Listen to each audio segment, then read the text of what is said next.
y bienvenidos a la inauguración de la temporada 24-25 del Teatro de la Zarzuela. Para dar la bienvenida a su público, el teatro ha programado la ópera Marina, el título más emblemático del músico Emilio Arrieta, que contó con los libretos de Francisco Camprodón y Miguel Ramos Carrión. La obra nos traslada a la playa de Lloret de Mar, donde Marina, la protagonista de la obra a la que da título, espera a Jorge, un joven capitán con quien se ha criado y de quien está enamorada. Marina se presenta con los versos «Brilla el mar engalanado», y desde este número inicial ya podemos apreciar el estilo compositivo de Arrieta, influenciado por el bel canto italiano. Con líneas melódicas llenas de saltos, notas sostenidas, cadencias y florituras, Arrieta exige una voz ágil y bien formado, algo que nos mostrarán Sabina Puertolas y Marina Monzón, quien interpretarán a Marina en esta producción del Teatro de la Zarzuela. La acción continúa con la aparición de Pascual, el tosco astillero que le pide matrimonio a Marina. Su perfil es el de una persona celosa, quizás por verse en una situación de inferioridad. El público de la época, al escuchar la voz de este bajo, seguramente intuiría que Marina no terminaría con él, ya que se esperaba que la pareja feliz debía ser la del tenor y la soprano. Pascual le dedica unos versos agridulces al decirle «¿Por qué desprecias mi cariño que solo tuyo es?». Y es que Marina juega con sus sentimientos, le propone que si de verdad la pretende, le tiene que pedir su mano a Jorge, con la esperanza de saber si Jorge también la ama. Este se presenta en escena con un aria expansiva, Costa la de Levante, en la que brillarán las voces de Ismael Jordi y Celso Albelo. Pascual, siguiendo el consejo de Marina, le pide su mano a Jorge, quien en lugar de admitir sus propios sentimientos, le da su bendición y finge que también se casará. Así se inicia el enredo.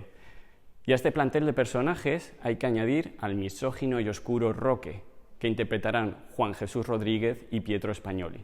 Su función es la de criticar a Marina y alimentar la antipatía de Jorge hacia el amor. El segundo acto comienza con el coro, un elemento esencial en esta obra, como era habitual en el contexto de la ópera comique y la zarzuela. En este caso, los trabajadores del astillero cantan el famoso «Marinero que te lanzas a la mar». Arrieta escribe un número en compás de 6×8 que se asocia a la barcarola, al mar, a ese movimiento de vaivén de los barcos. Pascual anuncia su boda con Marina, pero todos notan la infelicidad de la novia, destacando uno de los momentos más íntimos y bonitos, con el coro cantando en piano. La novia no parece muy satisfecha de estar. Y es que el coro no se equivoca. En ese ambiente intimista, Marina reconoce su tristeza.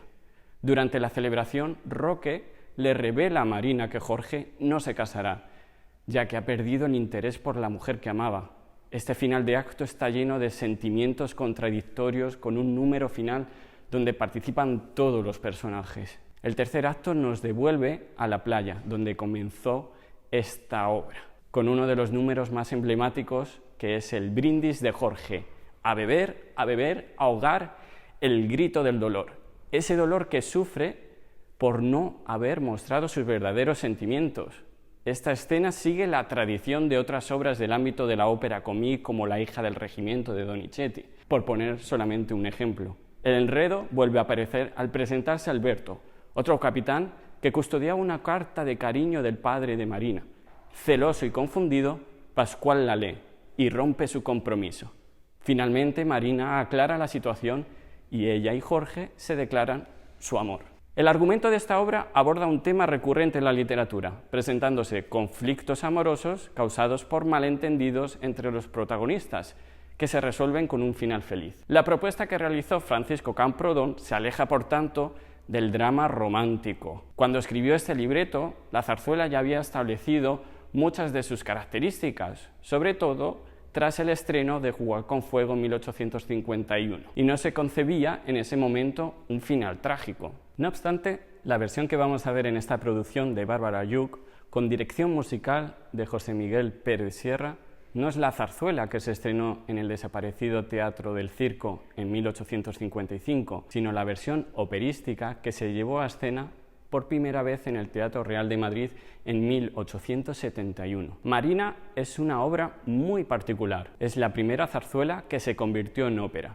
en una época donde ambas etiquetas, la de zarzuela y la de ópera, se encontraban en disputa, con un debate encarnizado sobre el devenir del teatro lírico, y más concretamente con la supuesta ópera nacional. Solo un músico como Emilio Arrieta podía lograr que una zarzuela se representara en el Teatro Real de Madrid, el templo de la ópera italiana, en el que se escuchaba a Meyerbeer o Wagner en italiano, y pocos compositores españoles tenían cabida. Pero hay que tener en cuenta que en 1871 Arrieta era uno de los personajes más relevantes del panorama musical. Era director de la Escuela Nacional de Música, se le consideraba un compositor reputado y poseía una gran red de contactos en el terreno político y de la intelectualidad del momento. Tenía por tanto autoridad para proponer al Teatro Real la programación de su obra Marina, pero transformada en ópera para moldarse a lo que se esperaba en este coliseo. La idea, al parecer, partió del tenor italiano Enrico Tamberlik, un gran amigo de Arrieta. Desde 1865 hasta 1880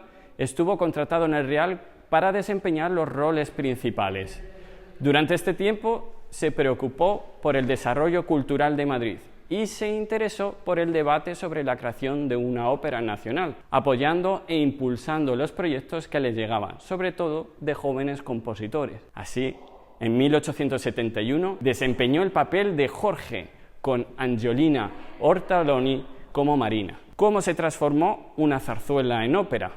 La transformación de zarzuela en ópera resultó un proceso laborioso, en el que Arrieta tuvo que replantearse cómo encajar aquello que había concebido en 2 actos en un total de 3. Como Camprodón había fallecido en 1870, Arrieta encargó al libretista y periodista Miguel Ramos Carrión la labor de adaptar el libreto al terreno operístico. Modificó el primer y segundo acto de la ópera, principalmente suprimiendo numerosos diálogos e intervenciones. El segundo acto de la zarzuela se mantuvo intacto y fue trasladado íntegramente al tercer acto de la refundición. Con estas modificaciones y la supresión de texto se evidenciaron algunas carencias que en la zarzuela estaban resueltas. Por ejemplo, algunas partes del argumento resultan más débiles, lo que dificulta la comprensión de las reacciones emocionales de los personajes, como los celos, por ejemplo, de Pascual. Arrieta, por su parte, añadió música a los recitados que en la zarzuela se declamaban, expandió algunos números y elaboró algunos nuevos, como el rondó final de la protagonista. Introdujo también un bailable en el segundo acto, que, como corresponde a una fiesta de bodas en la costa catalana de Lloret de Mar, es una sardana. De esta manera cumplía con los estándares de la gran ópera francesa, a la que miraba en parte como modelo operístico. Para introducir la obra en la sonoridad orquestal del Real, amplió la plantilla orquestal añadiendo un flautín, 2 trompas más para tener en total 4 y un tercer trombón. De esta manera aprovechaba los recursos de un foso mucho más amplio que el del circo u otros locales en los que se representaban zarzuelas en la época. Resulta muy curioso cómo una obra que en su estreno en 1855 no tuvo una gran acogida en Madrid, se convirtiera en ópera y siga siendo uno de los títulos más icónicos de la historia de la zarzuela. Su popularidad durante el siglo XIX fue increciendo gracias a su programación en otras ciudades de España y Latinoamérica. Normalmente, los éxitos que surgían en Madrid eran los que las compañías de zarzuela llevaban en giras por las provincias. Sin embargo, en este caso, fue el éxito que Marina obtuvo fuera de la capital lo que llevó a que regresara a Madrid y se interpretara años después en el Teatro Real. La producción en el Real contó con decorados realizados por Augusto Ferri y Giorgio Busato, los 2 artistas más importantes que había en Madrid en ese momento. En la dirección musical se involucró Cristóbal Audriz, a quien Scott Doppole, el director titular del Real, cedió su puesto al haber dirigido Audriz el estreno en el circo. La obra se representó 7 veces, un número aceptable si se compara con las veces que se programaron algunas óperas de autores españoles en lo que restaba de siglo. El evento trascendió a toda la sociedad madrileña y la crítica musical se involucró escribiendo artículos en la prensa elogiando el trabajo de Arrieta. Tanto es así que Antonio Peña y Goñi, uno de los críticos referentes del último tercio del siglo XIX, escribió en la Ilustración de Madrid: el 16 de marzo de 1871 constituye una fecha gloriosa que quedará escrita con caracteres indelebles en los anales de nuestro arte nacional. Lo que ayer era considerado como utopía ha adquirido las proporciones de realidad. La música española ha dado un paso gigantesco. La ópera española es hoy un hecho consumado. El artículo que se publicó al día siguiente al estreno llevó como título Alea iacta est, pero nada más lejos de la realidad. Fueron castillos en el aire. Marina no sirvió como modelo a seguir para crear la utópica ópera nacional, ni sirvió como modelo para crear un corpus significativo de ópera de factura española. Años después, Arrieta favorecería que su alumno predilecto Ruperto Chapí estrenara sus óperas, pero también le puso trabas a Tomás Bretón para que hiciera lo propio en el Real. Ni siquiera la Dolores, probablemente la ópera más representativa del siglo XIX, se impuso como modelo ante la dejadez de las instituciones pertinentes y la poco continuidad en los proyectos. No queremos dejar de mencionar que la versión que vamos a escuchar en esta producción del Teatro de la Zarzuela se debe a la labor musicológica realizada por los catedráticos de la Universidad de Oviedo, María Encina Cortizo y Ramón Sobrino, quienes realizaron la edición crítica de la partitura de Marina para el Instituto Complutense de Ciencias Musicales. La circulación de la obra por diferentes teatros y su adaptación como ópera hicieron que la partitura de Arrieta se fuera modificando según requerimiento. Encina y Sobrino realizaron una labor detectivesca para localizar materiales musicales de todas estas interpretaciones en diferentes localizaciones, como el Archivo General de Navarra, el Archivo de las GAE, la Biblioteca Nacional de España y el Museo Nacional de Teatro de Almagro, donde localizaron las partituras que se emplearon en el estreno en el Real. A través de todas estas fuentes han podido reconstruir las prácticas musicales de una obra que ha tenido muchas vidas, como zarzuela, como ópera y como uno de los hitos musicales más representativos de la zarzuela, patrimonio cultural inmaterial. Os queremos invitar a que vengáis a ver esta producción que da la bienvenida a esta temporada 24-25 del Teatro de la Zarzuela.